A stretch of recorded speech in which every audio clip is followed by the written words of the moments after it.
আসসালামু আলাইকুম and hello everyone, welcome back to another new blog. কেমন আছেন সবাই?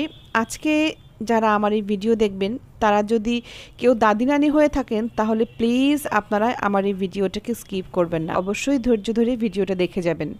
আর আমার যদি কোথাও কোনো ভুল ভ্রান্তি হয়ে থাকে সেই জন্য আগে থেকেই ক্ষমা প্রার্থনা করছি। মোটামুটি বুদ্ধি হওয়ার পর থেকেই আমি জেনে আসছি যে মা এবং বাবারা তাদের সন্তানদের মধ্যে থেকে যেই সন্তানটা সেটা মানসিকভাবে, শারীরিকভাবে বা ফিনান্সিয়ালি যদি কেউ উইক থেকে থাকে সেই বাচ্চাদেরকে বেশি আদর যত্ন করে, বেশি টেক কেয়ার করে, বেশি সাফাই দেয় বা ভালোবাসে সব কিছুই। আর দাদি নানির ভালোবাসা হয় পৃথিবীর সব থেকে আবদারময়, উদার, অসীম। আর সারা দুনিয়ার সব আবদার যেন সেখানেই থাকে। আমার দাদিকে আমি দেখতাম যে উনি বিছানাগত ছিলেন, মানে প্যারালাইসিস হয়েছিলেন, তারপরেও আম্মু যদি আমাদেরকে মারতে যেত বা বকা দিতে যেত, দাদু এই কথাই বলতো, ওগো ওকে মেরো না, তোমার ওই মারটা দরকার হলে আমাকেই মেরে দাও। এই কথাটা শুধু আমার ক্ষেত্রে না, আমার চাচাতো ভাইদেরকে বা বোনদেরকে মারধর করতে গেলেও কিন্তু সেম কথাই বলতো দাদির। কিন্তু মাশাআল্লাহ 15টা সন্তান ছিল, সো তার মনে তো ভালোবাসা, দয়া মায়া থাকাটা এতটা সহজ ছিল না। এতগুলো বাচ্চা কাচ্চা পালতে পালতে মানুষের কিন্তু কোনো এক সময়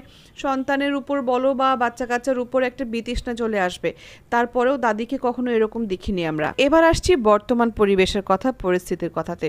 আমাদের বর্তমান সমাজে আমরা হয়তো বা এখন একটু বেশিই দেখে ফেলছি, বা যেহেতু ডিজিটাল জামানা চলছে একটু বেশিই শুনে ফেলছি যে দাদি বা নানিরা আজকাল শুধু মেয়ে বা ছেলের মধ্যে ফারাক করে না, তারা কিন্তু তাদের নাতিপুতির মধ্যেও ফারাক করে থাকে। বরাবরই শুনে আসি যে মেয়ে সন্তানরা অবশ্যই বাবা মার কাছে অতি আদরের হয়, অতি ভালোবাসার হয়, কারণ তারা বিয়ে শাদী করে অন্যর বাড়িতে চলে যায়, এই টাইপের কিছু একটা। কিন্তু এখন যেটা দেখে আসছি যে মেয়ে সন্তানই আদরের তা না, মেয়ে সন্তানের ঘরের যে সন্তান হয় তাদেরও বেশি যত্ন, আদর, আপ্যায়ন, ভালোবাসা। এর কারণটা কি আমি আসলে জানি না। আপনাদের কাছে এই প্রশ্নটা রাখছি যেন আমার এই ভুল ধারণা আপনারা ভাঙিয়ে দিতে পারেন। শুধু ভালোবাসা না, আজকালকার জামানাতে মেয়ের কতটুকু টাকা, ছেলের বা কে কতটুকু সংসারে কন্ট্রিবিউট করছে সেটার উপরে ডিপেন্ডেন্ট হয়ে গেছে যে নাতিপুতির ভালোবাসা কে কতটুকু পাবে। যার বাবা মা বেশি ইনকাম করে তার ঘরের সন্তানরা কিন্তু বেশি ভালোবাসা পাবে। টাকা পয়সা দিয়েই যদি আমাকে ভালোবাসা কিনতে হবে তাহলে আর দাদি নানির কি দরকার?